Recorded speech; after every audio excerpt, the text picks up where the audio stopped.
Right choice! Tipid na sa kuryente, nakakatulong pa sa kalikasan.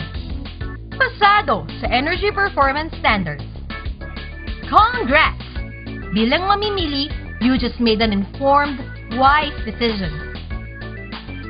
Pero teka, alam nyo bang may kwento sa likod ng iyong pagpili at pagbili ng isang energy-efficient lighting product? Bago masabing dekalidad, maaasahan at energy-efficient ang ilaw na binibili natin, dumadaan muna ang mga ito sa masusing proseso ng testing.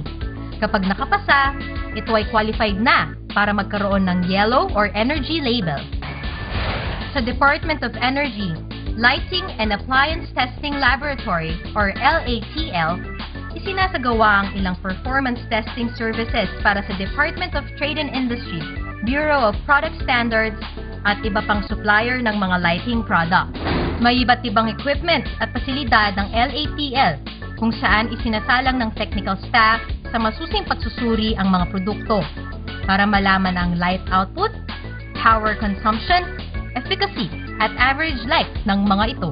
Sa pamamagitan ng mga resulta mula sa LATL, nalalaman ng pamahalaan kung karapat-dapat lagyan ng product quality and product safety labels ang bawat produkto. Dahil sa labels na ito, nagiging maalam ang mamimili sa energy efficiency at lower energy consumption ng compact fluorescent lamp o CFL.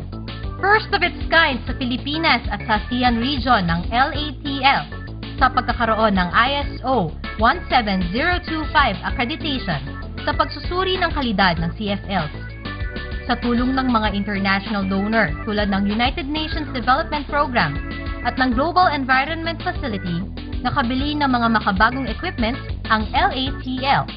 Sa ngayon, may kakayanan ng LATL na magsagawa ng energy performance tests sa iba't ibang lighting products.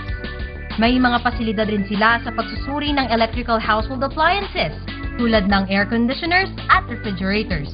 Sa sapat na impormasyong bunga ng testing at labeling, natutulungan ang publiko na makapamili ng mga kagamitang sulit sa presyo, tipid sa kuryente at enerhiyang kinukonsumo na makakatulong sa kalikasan, sa bansa at sa mundo.